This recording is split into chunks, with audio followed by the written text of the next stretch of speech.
डिकास्त्रा algorithm को डिकास्त्रा algorithm हमारा shortest path निकालने के लिए होता है। तो अब देखते हैं शॉर्टेस्ट पाथ हम निकालते कैसे हैं। सबसे पहले हमने ग्राफ को कंसिडर करा है। अब इस ग्राफ में होगा क्या। सबसे पहले हम जाएंगे ए पे। ए को इनिशिएट करेंगे हम जीरो से। इसको इनिशिएट करा हमने जीरो से। फिर हम गए बी पे और सी पे। ए किस किस से कनेक्ट है। ए हमारा एक तो बी से कनेक्ट है और एक हमारा सी से कनेक्ट है। ए की वैल्यू थी हमने जीरो से इनिशिएट करी है। जीरो से छोटी तो कोई और वैल्यू होगी ही नहीं, इसलिए हम जीरो को कर देंगे लॉक। जीरो हमारा हो गया लॉक। और हम ए की तरफ देखेंगे भी नहीं। ए हमारा हो गया लॉक।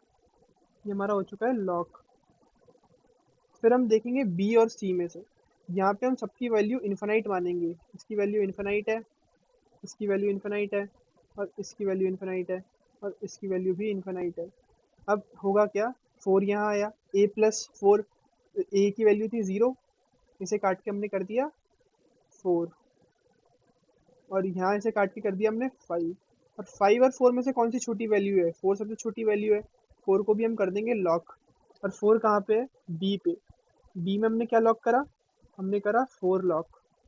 और अब हम देखेंगे बी से कौन कौन से कनेक्ट है। बी से एक तो डी कनेक्ट है, एक ई कनेक्ट है, एक सी कनेक्ट है। पीछे मुड़ के हम देखेंगे भी नहीं क्योंकि ये हमने लॉक कर चुके हैं इसको। अब फोर प्लस इलेवन क्या होगा, फिफ्टीन होगा। लेकिन यहाँ वैल्यू क्या है, फाइव। फाइव और फिफ्टीन में से फाइव छोटी वैल्यू है, इसलिए हम यहाँ पे अपेंड नहीं करेंगे फिफ्टीन की वैल्यू। और यहाँ पे हम काट के कर देंगे four plus seven, eleven. Four plus seven यहाँ पे इलेवन हो जाएगा। और यहाँ पे फोर प्लस नाइन हमारा हो जाएगा थर्टीन। और अब हम देखेंगे थर्टीन, इलेवन और फाइव में से छोटी वैल्यू किसकी है, सी की छोटी वैल्यू है। सी की वैल्यू कितनी है, फाइव। हम कर देंगे फाइव को लॉक। फाइव को लॉक। यहाँ पे क्या हुआ, हम बी को भी कर देंगे इग्नोर क्योंकि बी का काम हमारा हो चुका है। सी को भी हम कर देंगे इग्नोर क्योंकि इसका भी काम हो चुका है। लेकिन उससे पहले हम देखेंगे सी किस किस से कनेक्ट है। एक तो ई से कनेक्ट है, एक बी को तो हम देखेंगे नहीं, केवल ई से देखेंगे। तो ई में कौन सी वैल्यू है, वेट क्या है हमारा थ्री। फाइव प्लस थ्री कितना होगा, एट।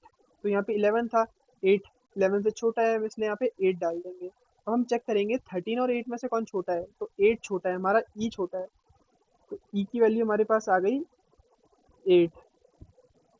हम पहले एट को कर देंगे लॉक। एट को करा हमने लॉक। और देखेंगे एट किस किस से कनेक्ट है। एक तो इससे कनेक्ट है, एट प्लस सिक्स कितना होगा, फोर्टीन। और एक इससे कनेक्ट है, एट प्लस थर्टीन कितना होगा, ट्वेंटी वन। ट्वेंटी वन बड़ी वैल्यू है इसलिए हम यहाँ अपेंड नहीं करेंगे।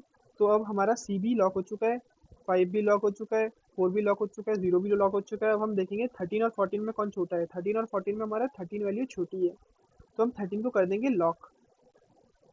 और इसे देखेंगे किससे कनेक्ट है, ये एफ से कनेक्ट है। थर्टीन प्लस टू फिफ्टीन होगा, फिफ्टीन इससे बड़ा नंबर है इसलिए हम अपेंड नहीं करेंगे। और हम फोर्टीन को ही लॉक कर देंगे। तो हमारा सीक्वेंस क्या था, पहले हम ए पे गए, बी पे गए, सी पे गए, फिर ई पे गए, फिर एफ पे गए। एफ पे हमने क्या लॉक करा, थर्टीन। सॉरी, यहाँ पे डी पे गए। डी पे हमने क्या लॉग इन करा, लॉक इन करा हमने थर्टीन। और एफ पे हमने क्या लॉक इन करा, एफ पे हमने लॉक इन करा फोर्टीन।